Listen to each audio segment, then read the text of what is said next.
Pemirsa, infeksi cacing dapat berakibat fatal pada tubuh manusia, khususnya anak-anak seperti yang terjadi pada bocah balita asal Sukabumi, Jawa Barat. Telur parasit yang tidak segera ditangani mampu berkembang biak dalam jumlah banyak. Dan bagaimana itu bisa terjadi? Infus mengemasnya untuk Anda.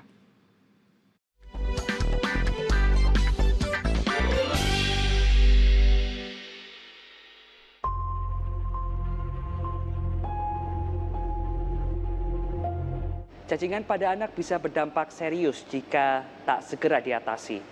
Apalagi Indonesia dengan iklimnya yang tropis membuat telur parasit dapat tumbuh subur sehingga dapat mencemari tanah yang basah.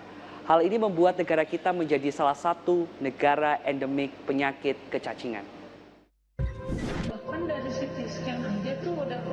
Ya, belakangan ramai kasus kematian anak balita di Kabupaten Sukabumi, Jawa Barat akibat tubuhnya dipenuhi cacing. Panjangnya yang berkisar 10 hingga 35 cm, cacing gelang yang masih hidup keluar lewat lubang tubuh. Apalagi jumlah yang sangat banyak membuat larva cacing sampai menginfeksi otak. Infeksi cacing atau lazim dengan istilah cacingan adalah sebuah penyakit yang disebabkan adanya parasit yang menetap di saluran cerna, namun bisa menjalar ke seluruh organ jika tidak segera dibasmi. Macamnya beragam tergantung jenis cacing yang menginfeksi. Ada jenis cacing gelang, cacing pita, hingga cacing tanah yang menyebabkan penyakit askariasis. Salah satu infeksi yang paling sering dialami anak-anak Indonesia.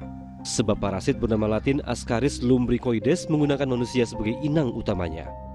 Buruknya sanitasi hingga makanan yang terkontaminasi adalah sebab utama infeksi parasit bisa terjadi bahkan hingga berkembang biak. Cacing masuk ke tubuh kita melalui makanan, minuman, atau benda-benda yang masuk ke mulut kita dan sudah terkontaminasi oleh telur cacing. Telur cacing yang masuk ke dalam usus kita akan menetas menjadi larva dan berkembang menjadi cacing dewasa. Dan setelah dewasa, cacing ini akan bertelur sekitar ratusan hingga ribuan dalam sekali penuluran.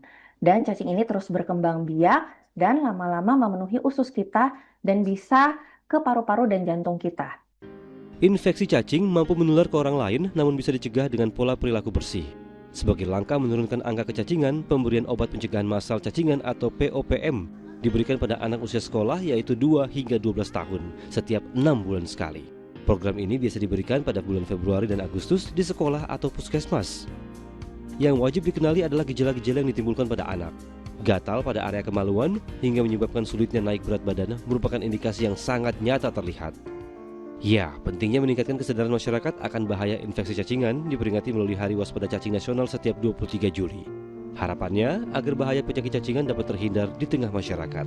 Tim Liputan melaporkan.